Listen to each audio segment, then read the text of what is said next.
Hey guys, you're welcome back to my channel. Today thank you so much for stopping by. In this video we'll be drafting this queen and neckline bustier blouse. If you're interested, keep on watching and let's get started.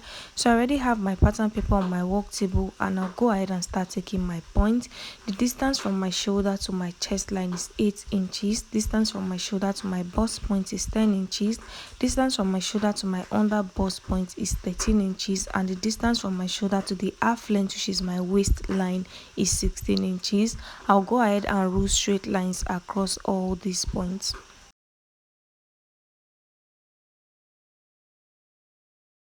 The next thing I'll do is to label my lines. I have my bust line, my under bust line, and my waistline. The next thing I'll do is to mark half of my shoulder measurement, which is 8 inches. I'll indicate that with a point. The next thing I'll do is to place my tape and get my chest line. So my round armhole measurements circumference is 16 inches. 16 divided by 2 is 8 inches. So I'll place my tape like this and I'll mark 8 inches. So another way to also get your chest line is to go up by 2 inches from your bust line. It will give you your chest line. So I'm going to go ahead and mark the 8 inches all the way down. After doing that, I'm going to connect the 8 inches on the shoulder line to meet the 8 inches point that I have on the chest line. I'll connect both dots into a straight line. After doing that, I'm going to rule straight line across the 8 inches mark. This line right here is going to serve as my chest line. So I'm going to label the line my chest line. After doing that, guys, the next thing I'll do is to go down by 1 inch for my shoulder slope. So I'll place my tape on this straight line. I'll mark 1 inch and then I'll slant from that point into the neckline area.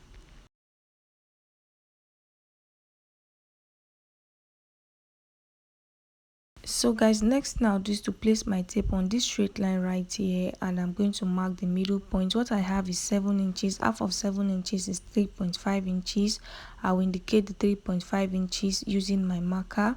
After doing that, I'm going to place my tape like this and I'll go inward by half an inch. On that 3.5 inches, I'll go inward by half an inch and I'll use my marker to indicate the half an inch. On my chest line, I'll go ahead and place my bust circumference measurement divided by 4.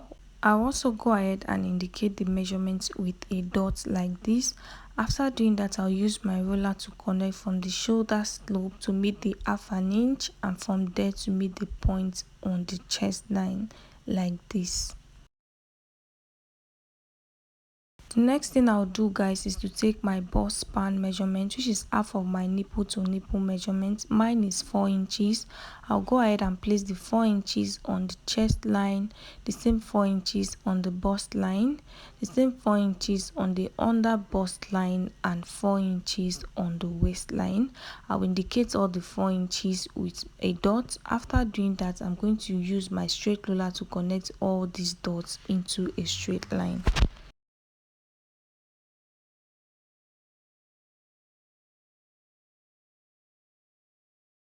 So guys, the next thing I'll do is to take 1 inch. So on the waistline, I'll take 1 inch on the side front, and on the center front also I'll mark 1 inch. On my under bust line, I'll also take 1 inch on the side front and I'll take 1 inch on the center front. I'll indicate all the 1 inch with a dot. After doing that, I'm going to use my straight ruler to connect from the under bust line to meet the waistline. The next thing I'll do is to go down on the bust line by 1 inch. I'll indicate the 1 inch with a dot. After doing that, I'm going to use the curved part of my ruler to connect from the under bust line to meet the 1 inch mark that I just made. So make sure the line is not too curved and is not too straight. So just look at what I'm doing. I'm connecting to meet the 1 inch mark. I'll repeat the same thing for the center front. The next thing I'll do is to determine how deep I want the neckline of my blouse to be.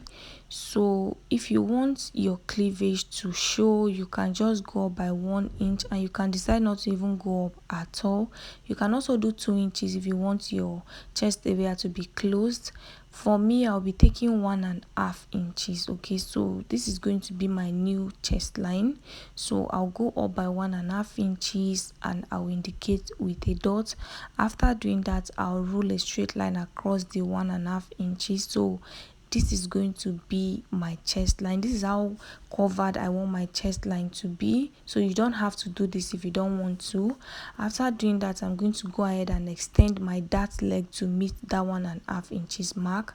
The next thing I'll do is to tighten my over bust. So I'll go out by 1 inch on both sides of this straight line. After doing that, on the bust line, I'm going to go up by 1 inch, just like you see me doing. I'll indicate the 1 inch with a dot. After doing that, I'll connect the 2 dart legs on the new chest line to meet the 1 inch mark that I just made. So just look at the way I'm connecting. This is to tighten the over bust, so we avoid gaping when we are done sewing. So I'll connect like this.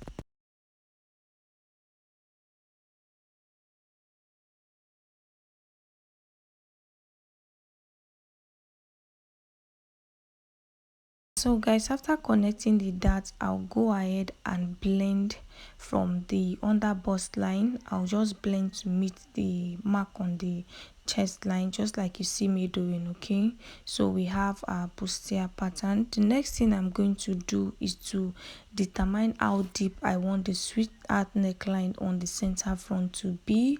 So if you want it to go down to your bust point, you can do that, but for me, I'll connect from this dart leg to meet the chest line. That is the formal chest line, just like you see me doing. I'll connect in a curve like this. You can also use your free hand to achieve this. After doing that, guys, this is what I have. So the next thing I'm going to do is to connect. I'm going to highlight this chest line on the side front. I'll use my marker to highlight it from that dart leg to meet the shoulder area, so it's visible for you guys to see. After doing that, guys, the next thing I will do is to place my bust circumference divided by 4, which I already have on the chest line. I'll go ahead and replace this dart of 2 inches, and after doing that, I'm going to add another 2 inches as my stitching allowance, and I'll indicate that with a dot.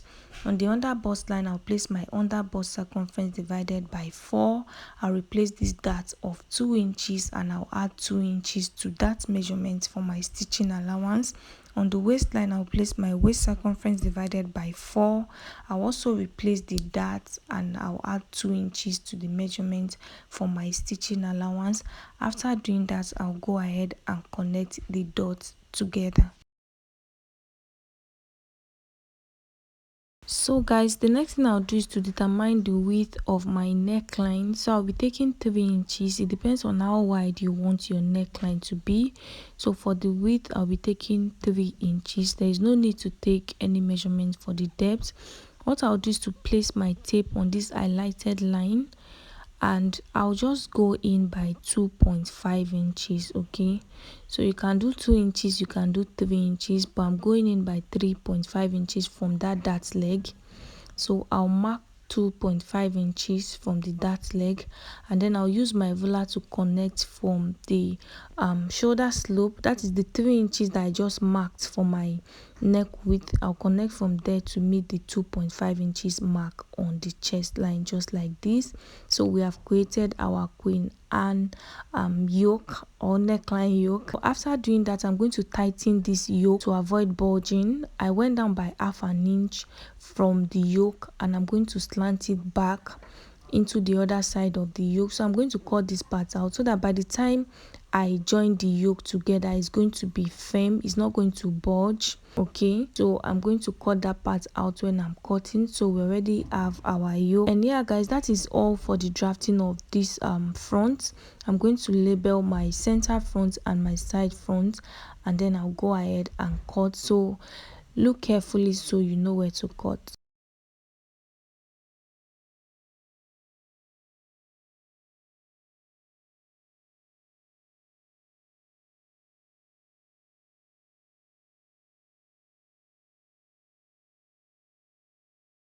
So guys, after cutting, this is what I have. So let's draft out the back. So guys, for the back, I've gone ahead to mark out my points. So the distance from my shoulder to my chest line is 8 inches. Distance from my shoulder to my bust point is 10 inches. So we don't need the under bust line for the back. After the bust point, I went ahead to mark the distance from my shoulder to my waistline, which is 16 inches. So I have the chest line, the bust point, and the waistline. We don't need the under bust for the back. It's not important. This is just a regular back bodice.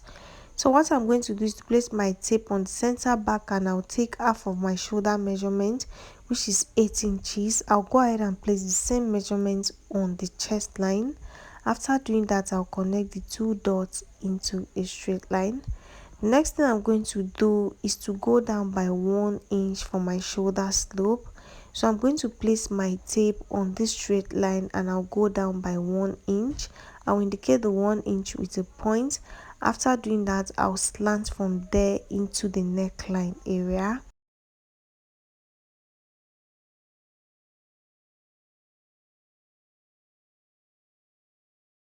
I'll place my tape on this straight line, and I'm going to mark the middle point. What I have is 7 inches. Half of 7 inches is 3.5 inches.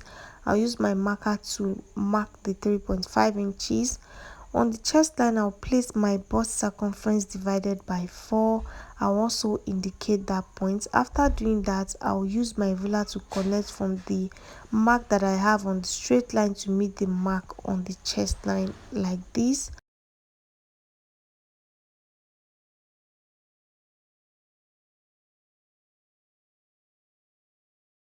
The next thing I'll do is to take my neck measurements. For the width, I'll be using 3 inches because we used 3 inches for the front. So the front width and the back width is supposed to be the same.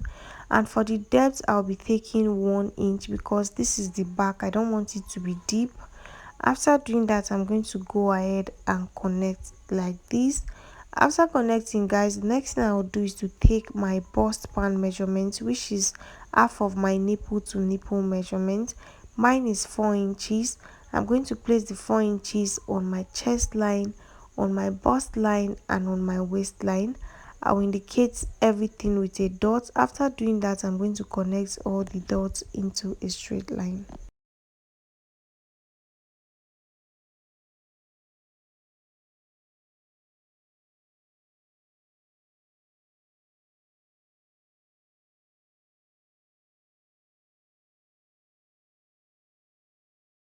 So I'll go ahead and take half an inch on both sides of the straight line. I'll mark half an inch on the center front and half an inch, on the center back, and half an inch on the side back. On my chest line, I'll go down by 1 inch. After doing that, I'll connect from the waist to meet the 1 inch.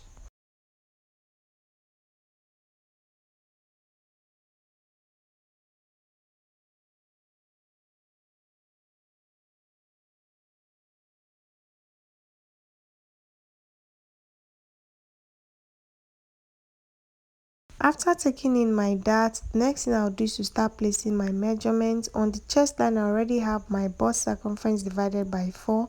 I'll go ahead and add 2 inches to that measurement for my stitching allowance. On the waistline, I'll place my waist circumference divided by 4. I'll replace the dart of 1 inch, and I'll add 2 inches as my stitching allowance. After doing that, I'll go ahead and connect the dots just like this. So guys, I forgot to add my zipper allowance to the back of this pattern paper, so don't forget to do that. Go ahead and add your zipper allowance before you start drafting. So what I'm going to do is to attach another paper to this center back as my zipper allowance. Okay, so guys, after cutting out the back piece, I went ahead to also cut out this pattern paper that I'll be using as the zipper allowance. So I'm marking my zipper allowance, which is 1 inch, and then I'll cut out the excess pattern paper. So do this before you start taking your measurements. So this is my zipper allowance of 1 inch. The next thing I'll do is to adjust the zipper allowance. On the waistline, I'm going to mark half an inch. Okay, this is to avoid zip bulge. I'm going to go ahead and slant from that point to meet the shoulder line, just like you see me doing, okay, so that my zip will not budge after fixing it. After doing that, I'm going to go ahead and cut. After cutting, guys, this is what we have for the back, and you can choose to do any type of neckline that you want for the back, but this is just a regular back bodice. So I want to do another back for this tutorial, okay. So if you want this type of back, you can just stop here. So what I did was to remove my zipper allowance, because I will not be needing zipper allowance for the type of back that I want to do for this tutorial. So I'm going to go ahead and take out the zipper allowance. After doing that, on the neckline area, I'm going to go down by 1 inch. I'll indicate the 1 inch with a dot. After doing that, I'm going to use my ruler to connect from that 1 inch to meet the dart leg. So I'm creating an opening at the back of this pattern. In case you don't want your own opening to be that deep, you can just curve it a little bit. You don't have to curve it to meet the dart leg. You don't have to do that, but this is how opened I want the back to be. So I'm just going to use my ruler to connect like this to meet the dart leg. After doing that, guys, you're also going to determine if you want to add loop to the back, or if you want to just add your zipper. So if you want to add a zipper after the opening, there is no need to even cut out your zipper allowance. All you have to do is to cut out the part of the zipper allowance that you don't want. So let's say from the chest line, you cut out the zipper allowance into the back opening. I don't know if you understand, but I want to add loop to the back of my own, so I don't want to add zipper to it. So it depends on how opened you also want the loop area to be. So I'm marking 2.5 inches on the chest line, and I'm just going to connect like a V like this to meet the waistline like this. So when cutting, you can go ahead and cut this part out. That is if you are not adding zip to yours, if you want to use loop for yours. But if you're adding zipper to yours, just cut out the zipper allowance from the chest line and leave the remaining part of the zipper allowance from the chest line down to the waistline. Okay, so I'm going to go ahead and cut this opening so you can see the opening. I also want to cut out a yoke, so I went ahead, after cutting out the opening, I went ahead to cut out my yoke. So you can use your lace or your skin tone net to cut out your yoke, whatever you want to do. And if you want to add a loop, you can cut out these V parts. Okay, so it depends on what you want to do for the back. If you just want to add a zipper, leave your zipper allowance. Yeah, guys, that is it for this tutorial. I hope it was helpful. If you have any question, please leave it in the comment section. Thank you so much for watching. Don't forget to like this video. I'll see you guys in the next one.